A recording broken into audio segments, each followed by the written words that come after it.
안녕하세요. 한 주간도 평안하셨나요? 네. 제목이 뭐죠?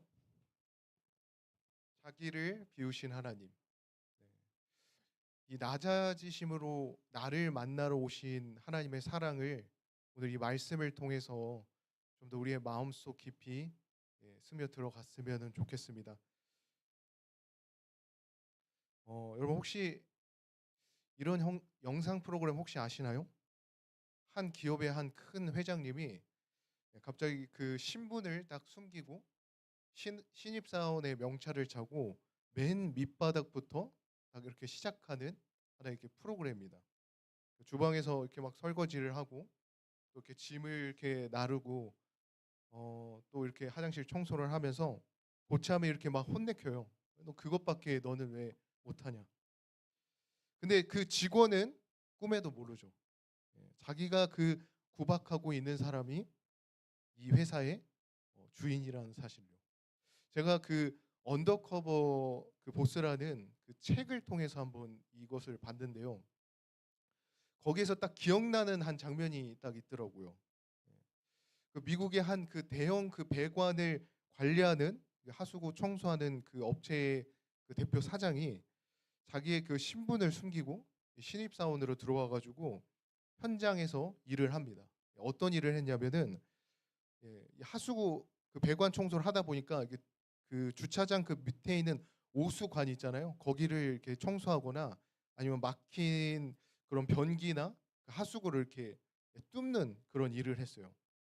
근데 이 대표가 이 사장이 자기가 그런 일을 이제 안 하다가 이제 해 보니까 그 현장이 어땠을까요? 네. 그 오물이 계속 지나가다가 이게 덩어리지잖아요. 이렇게 막 뭉쳐 가지고. 그러면 이거를 뚫기 위해서 이 고무 장갑으로 그 더러운 오물을 막 이렇게 긁어내고 이렇게, 이렇게 털면서 그 악취와 그 냄새를 계속 견뎌냅니다. 저는 그런 생각이 들더라고요. 이거를 매일매일 하시는 분들은 얼마나 고될까. 사실 저도요. 그런 신축 상가 관리 일을 젊을 때 했었습니다. 근데 그때 보면은 새로 이 상가들이 1 층부터 입주하잖아요. 근데 그때 항상 1층 그 상가에 있는 화장실이 꼭 매일같이 막히더라고요. 근데 이 화장실이 딱 막히고 그냥 두면 좋겠는데 꼭 확인한다고 이렇게 누르는 분들이 있어 가지고 이게 아시죠? 똥물이 넘쳐 가지고 항상 그거를 이제 치웠던 그런 기억이 있습니다. 제가 이 말로 이 화장실이 맨날 막힌다고 이렇게 말하는 것과 제가 이 현장에서 이 똥물을 치우는 그 경험하고 같을까요? 전혀 다르죠. 그런 것처럼 이 사장이 깨달은 게 있어요. 예. 보고서로만은 알 수 없었던 그 현장의 고통, 그 자리에 있는 사람들의 삶이었어요. 예.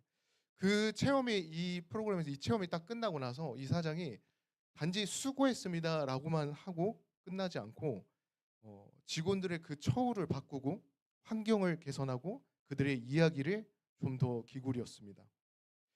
왜 그러죠? 아시죠? 몸으로 알았기 때문에 몸으로. 제가 이렇게 한번 생각해 보니까 대부분의 높은 사람들은 자기의 자리를 내려오기가 쉬울까요? 안 내려오려고 하죠. 네. 왜 그러면 자기가 있는 그 자리는 대부분의 높은 사람들은 지키려고 하는 자리로 생각하지 그 자리를 버리려고 하는 자리로 생각하지 않잖아요. 그런데 그분은 주님은 내려오셨습니다. 네. 그것도 가장 낮은 자리로. 단지 우리가 아는 그런 성경의 그런 글이 아니라 자신의 몸으로 겪었어요. 그 삶을. 혹시 이런 생각 가지신 분들도 계실 거예요. 하나님은 너무 내가 봤을 땐 너무 높게 계신 분이다. 너무 높기 때문에 멀리 계신 분이다. 내 인생을 알기나 할까? 그런데 주님은요. 멀리만 계신 분이 아니라 내가 직접 내가 서 있는 그 자리까지요. 내려와서 함께 느끼고 경험하시는 분입니다. 오늘 그 이야기를 만나려고 합니다. 우주에서 가장 높으신 분이 가장 낮은 자리까지 내려오신 그 사랑의 이야기를요. 오늘 이 설교를 통해서 느꼈으면 좋겠습니다. 본문 말씀 한번 다 같이 한번 읽겠습니다. 시작. 그는 근본 하나님의 본체시나 하나님과 동등됨을 취할 것으로 여기지 아니하시고 오히려 자기를 비워 종의 형체를 가지사 사람들과 같이 되셨고 사람의 모양으로 나타나사 자기를 낮추시고 죽기까지 복종하셨으니 곧 십자가에 죽으심이라. 이 본문을 한번 천천히 한번 묵상해 보십시오. 그는 근본 하나님의 본체시나. 예수님은요 하나님을 흉내내시는 분이 아닙니다. 처음부터 끝까지 지금까지 여전히 하나님이십니다. 그런데 그 이어지는 그 말씀 속에 딱 이게 마음이 들어오는 한 구절이요. 하나님과 동등됨을 취할 것으로 여기지 아니하시고 오히려 자기를 비워. 성도님들 여기에서 제가 표시한 자기를 비워라는 그 말씀 앞에 멈춰야 됩니다. 이거는요 단순한 표현이 아니에요. 그러면 그분은 무엇을 비우셨을까? 하나님의 대심을 버리신 게 아닙니다. 예수님은 이 땅에 계실 때도 여전히 하나님이셨어요. 그러면 무엇을 비웠을까요? 하나님으로서 당연히 누릴 수 있는 그 권리, 하나님으로서 행사할 수 있는 그 영광, 그 모든 특권을 내려놓으신 것입니다. 이거는요 능력이 없어서가 아니죠. 능력이 있으면서도 그 능력을 사용하지 않으신 거예요. 마치 이 장군이 자기 계급장을 떼고 이등병으로 들어가는 것과 같습니다. 그러나 그것보다도 훨씬 큰 낮아지심이죠. 억지로 한 게 아니에요. 사랑으로 선택하신 것입니다. 근데 그 선택은요, 이 말이 아니라 삶을 통해서 드러났어요. 성경은요, 그 증거를 분명하게 우리에게 보여줍니다. 제자들이 이 마지막 때를 물으셨을 때 예수님이 분명히 이렇게 말씀하셨어요. 우리가 다 아는 성경절인데 그러나 그날과 그때는 아무도 모르나니 하늘의 전사들도 아들도 모르고 오직 아버지만 아시느니라. 이걸 보면서 좀 이상하지 않습니까? 모든 것을 아시는 그 하나님께서 아들도 모른다는 말을 하십니다. 많은 분들이 이 말씀 앞에 이해를 잘 못하시는 분들이 있어요. 그런데 제가 아까 방금 그 본문의 성경절에서 그 해답이 나오죠. 그분은 자기를 비우셨어요. 자기를. 예. 이 말씀은요 단순한 교리가 아니고요. 지금 우리가 마음을 열어야 될 하나의 진리입니다. 예수님은요 사람으로 사시는 동안에 전지하시면 그 놀라운 특권까지도 스스로 내려놓으셨습니다. 그래서 어떻게 사셨죠?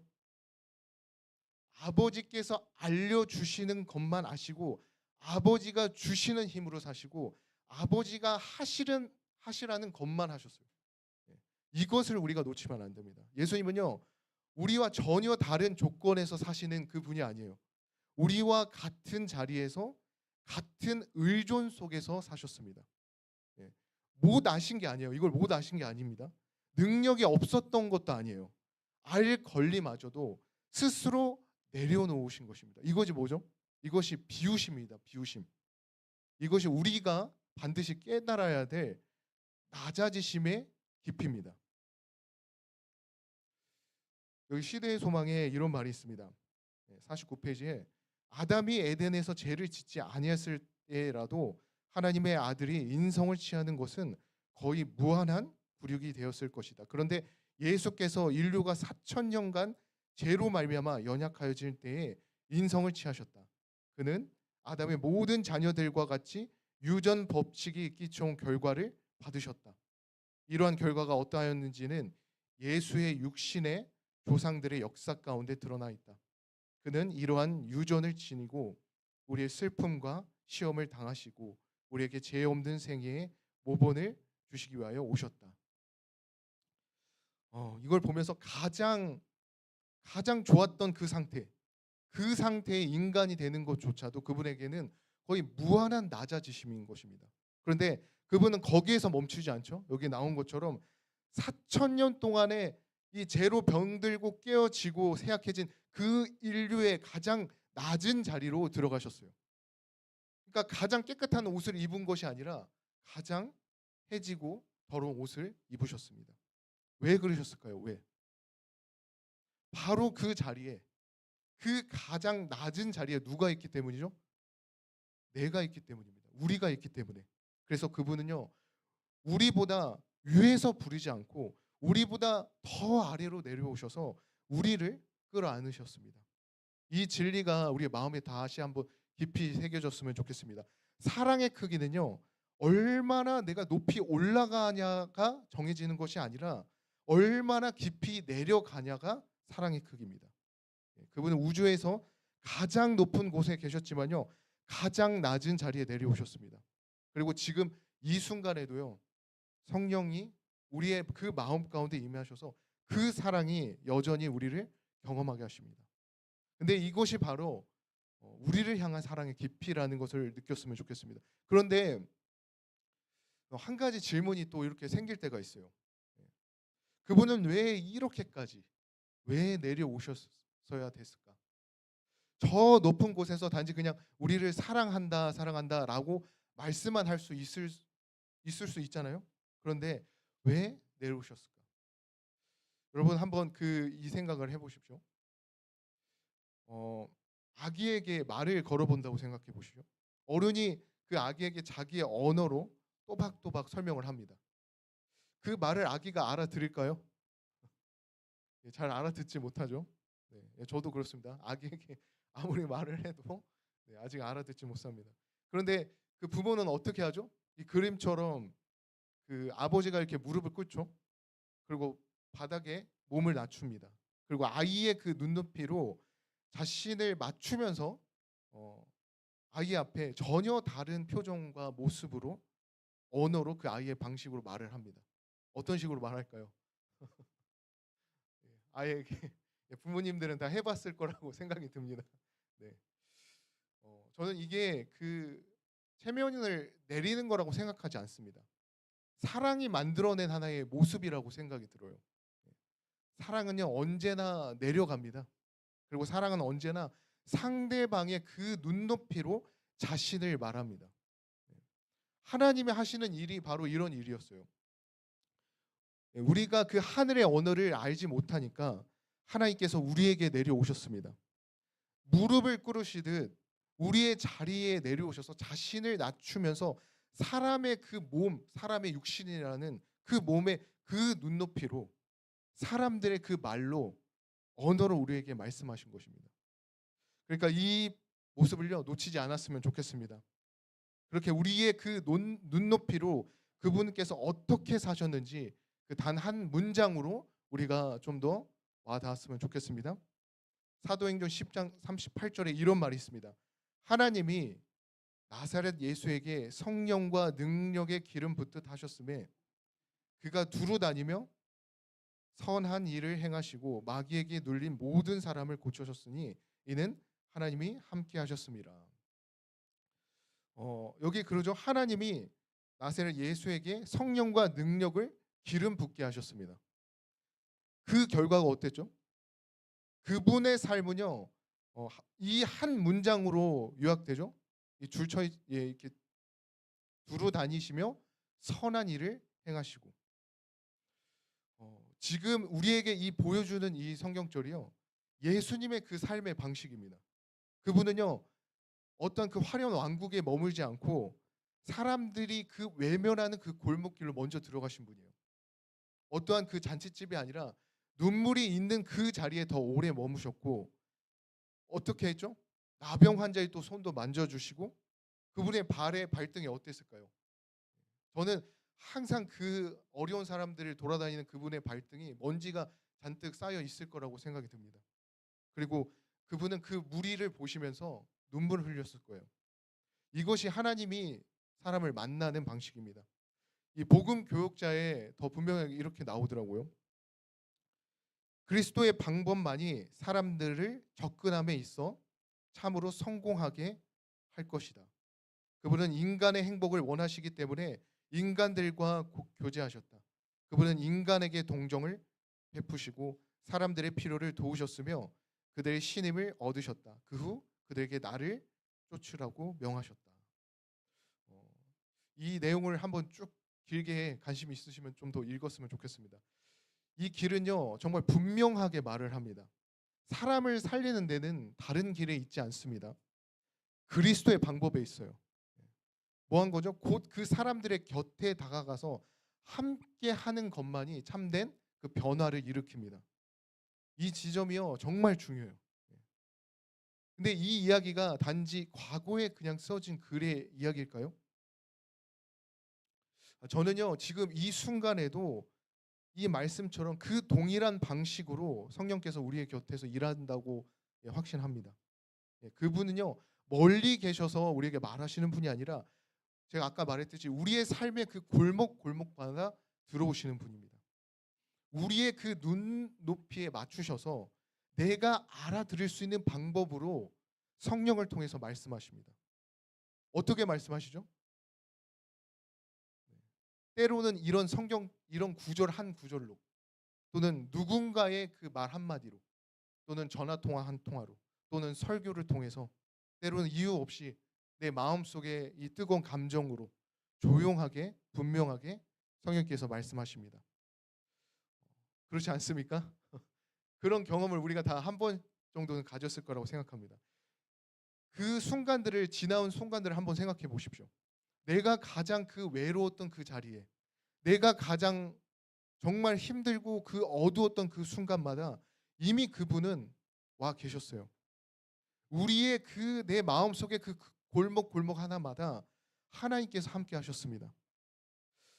제가 어제 성경 공부를 하면서 간증을 했었는데, 이 설교를 준비하다 보니까 그 부분이 딱 생각이 나더라고요. 제가 고등학교 때에도 하나님께서도 함께 하셨구나. 참 오래전 얘기인데,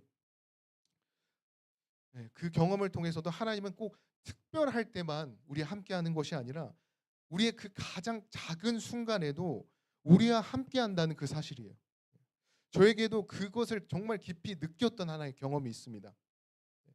제가 그 고등학교 시절인데요. 저는 이제 서해삼육을 나왔습니다. 저에게 정말 가까웠던 친구가 있었어요. 그 친구가 제 이름하고 똑같았거든요.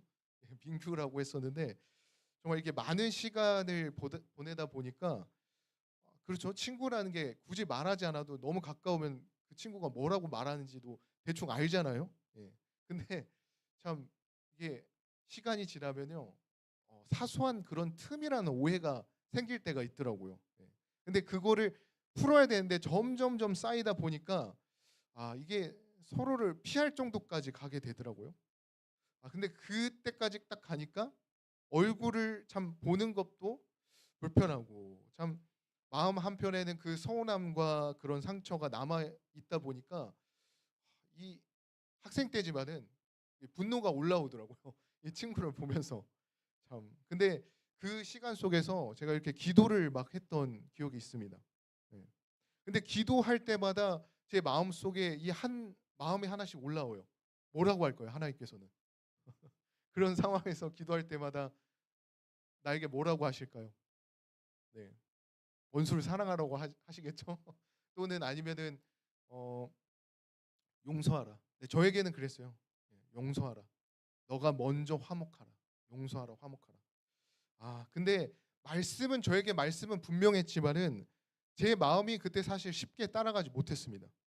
내가 그 친구를 용서해야 된다라는 것을 내가 알고 있으면서도 선뜻 그 마음이 움직이지 않더라고요.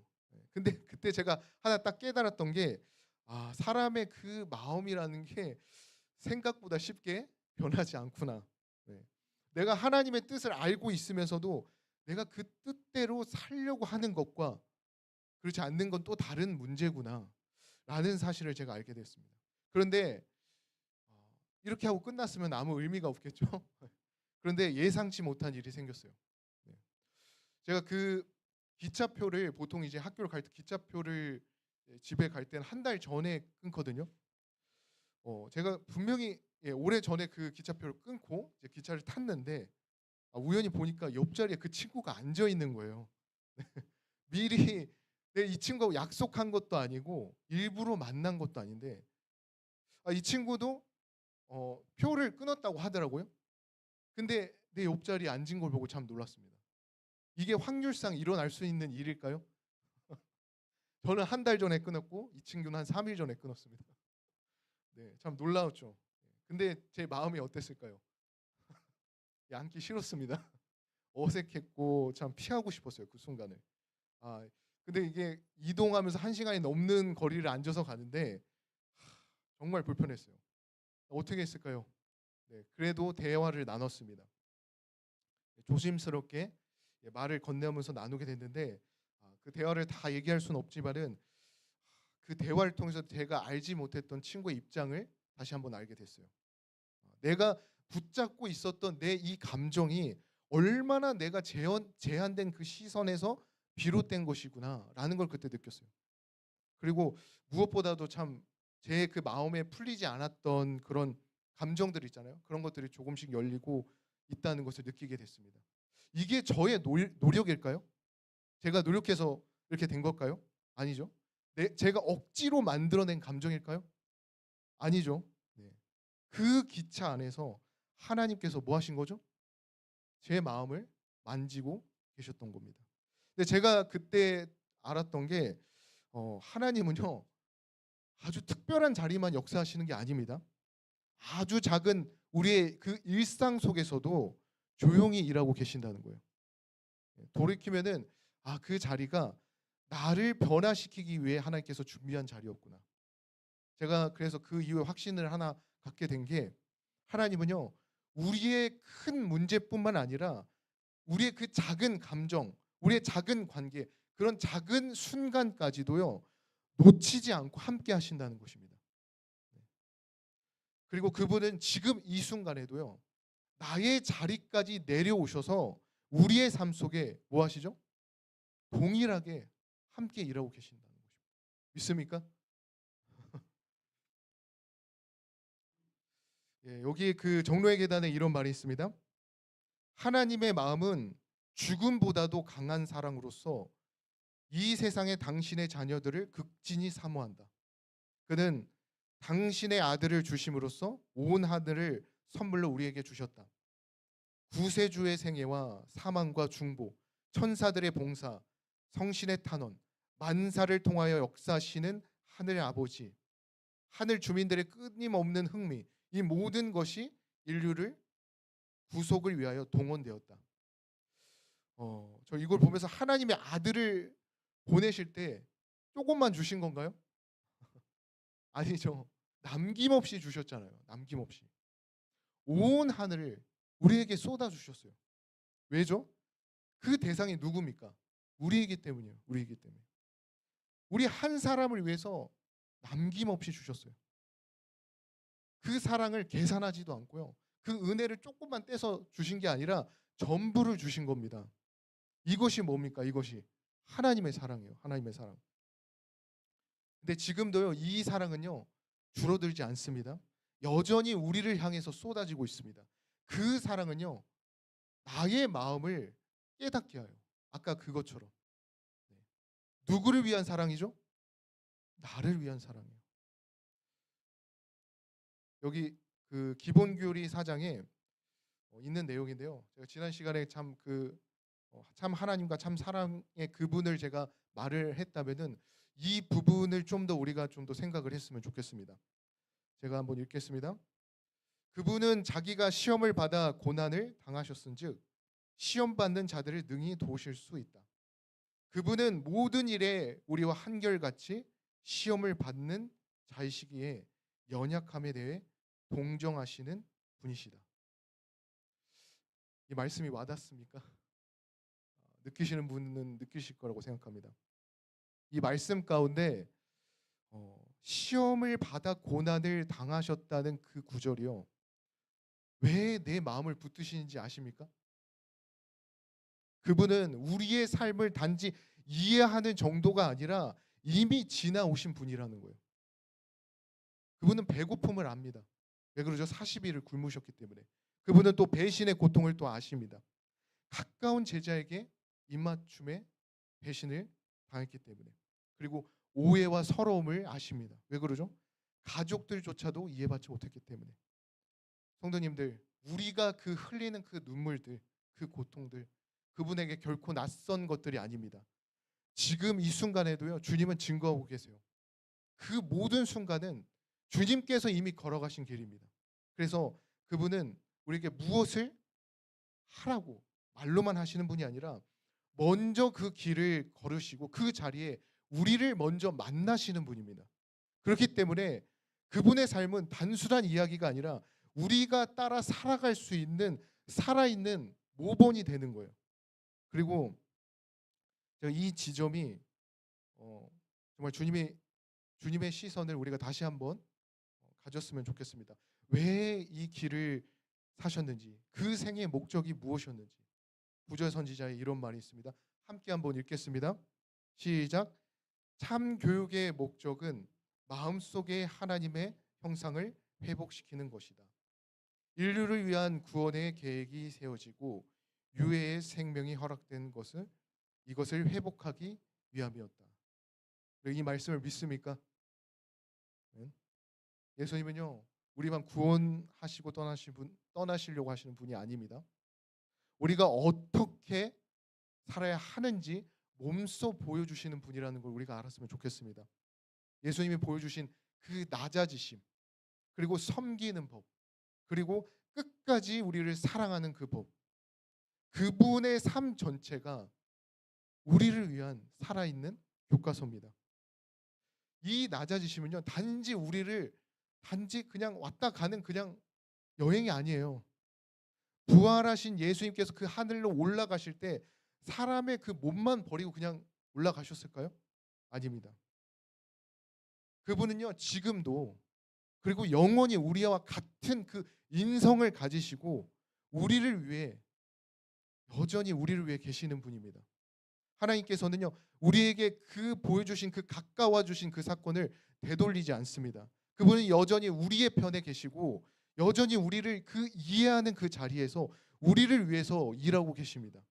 그분은 이 진리를 우리에게 주시고 우리가 다시 한번 일어서길 원하는 그 마음을 주시길 원합니다. 여기 시대의 소망에 이런 말이 있습니다. 25페이지인데요. 하나님께서 당신의 변치 않는 화평의 경륜을 우리에게 보증하시기 위하여 당신의 독생자를 주시사 우리 인간 가족의 한 사람이 되게 하시되 그의 인성을 영원토록 보유하도록 하셨다. 이것은 하나님께서 당신의 말씀을 성취시키려 하는 보증이다.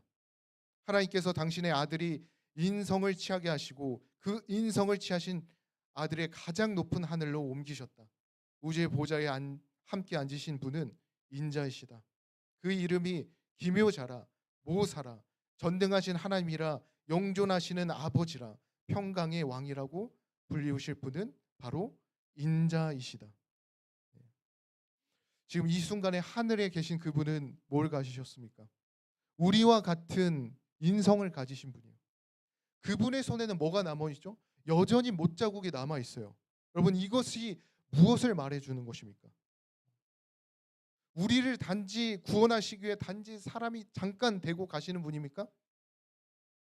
영원히 우리의 편이 되기 위해 결심하신 분이에요. 자기를 그 비우신 그 선택, 가장 낮은 자리까지 내려오신 그 결정이 무엇입니까? 한순간의 사건이 아니라 영혼을 위한 선언입니다. 그리고 그분은요, 그 선택을 단 한 번도 거두지 않습니다. 지금도 그리고 영원토록 그 낮아지심 그대로 우리에게 붙들고 계십니다. 마음에 한번 이런 질문을 한번 던져보십시오. 그분이 나를 위해서 이렇게 끊임없는 낮아지심으로 내려오셨는데 나는 오늘도 내가 조금 더 내 마음속에 더 올라가기 위해서 내가 붙들면서 놓지 못하는 것들이 있습니까? 성령님께서 우리의 각자 마음에 한번 물어봅니다. 내 가정에서, 내 일터에서, 내 관계 속에서 내가 먼저 무릎 꿇고 눈높이를 낮춰야 될 그 대상이 누구일까요? 그 대상이 있다면은 외면하지 마십시오. 그게 내가 가야 될 그리스도의 자리입니다. 그리고 이 질문 앞에 우리의 그 마음을 다시 한번 은혜로 이끌었으면 좋겠습니다. 하늘의 보좌에는요, 지금 이 순간에도 이 손에 뭐가 있죠? 못자국이 있는 손에 예수 그리스도가 계십니다. 그분의 그 눈물은 단순히 기억만 하시는 것이 아니라 직접 흘리셨기 때문에 그 경험으로 아시는 분입니다. 그래서 지금도 그리고 영원토록 우리의 편에 우리를 붙들고 계십니다. 성도님들, 이 은혜가 우리의 삶을 더 다시 한번 움직이게 합니다. 그 경험을 하셨으면 좋겠습니다. 세상은요, 끊임없이 나를 밀어 올려요. 어떻게 하죠? 남들보다 더 잘 살길, 더 높아지길, 더 위에 서길, 더 나아지길 이렇게 올라가라고 합니다. 그러나 하나님께서는 우리에게 무엇을 보여주셨습니까? 아까부터 계속 얘기했죠. 내가 내려가는 그 길과 비우는 길과 낮아지는 그 길, 그 길을 하나님께서 우리에게 보여주셨습니다. 그리고 그 길 가운데 우리가 어떻게 됐죠? 그분은 우리의 마음을 얻으셨잖아요. 그리고 우리는 또 구원을 얻었잖아요. 지금 이 순간에도요, 그 하나님께서는요, 우리의 이름을 부르고 계십니다. 내가 가장 낮은 자리까지 내려가 너를 사랑했다. 이제는 너도 내가 머물렀던 그 사랑의 자리에서 누군가를 위해 낮아지는 사랑을 시작해 보지 않겠냐. 여러분, 이 말씀과 이 부르심 속에 다시 한번 일어섰으면 좋겠습니다. 우리가 붙들고 있는 것들이 뭐가 있을까요? 내 권리, 내 자존심, 내 체면, 내가 놓지 못했던 그런 모든 자리들, 오늘 그분의 낮아지심 앞에 내려놓길 바랍니다. 그리고 자기를 비우신 그분의 그 사랑의 그 마음을 품고 다시 한번 그리스도의 사랑으로 내가 낮아야 될 그 대상에게 낮아짐의 사랑을 다시 한번 실천하길 바라면서 말씀을 마치겠습니다. 기도하시겠습니다. 하늘에 계시는 아버지 하나님, 자기를 비우신 예수 그리스도를 우리가 바라봅니다. 하나님의 본체이시면서도 그 동등됨을 붙들지 않으시고 가장 낮은 자리, 가장 밑바닥까지 내려오신 그 사랑 앞에 정말 감사드립니다. 저희의 눈물을 기억으로만이 아니라 몸소 겪으신 그 아픔으로 아시는 그 주님, 정말 4,000년의 죄로 얼룩지고 헤어진 그 연약한 옷을 입고 오신 그 은혜에 다시 한번 또한 감사드립니다. 주님, 우리가 끝까지 낮아지는 주님의 그 길을 다시 한번 바라봅니다. 우리가 가정에서, 일터에서 누군가의 아픔 앞에 무릎 꿇을 줄 아는 사람이 되게 해 주시옵소서. 하늘 보좌의 그 목자국 난 손을 지금 이 순간에도 우리를 붙들고 계시는 주님, 그 끊을 수 없는 사랑을 끝까지 우리가 붙들고 재림의 그 순간 주님의 얼굴과 그 손을 다시 한번 바라볼 수 있게 해주시기를 예수 그리스도 이름으로 간절히 기도드립니다. 묵상으로 마치겠습니다.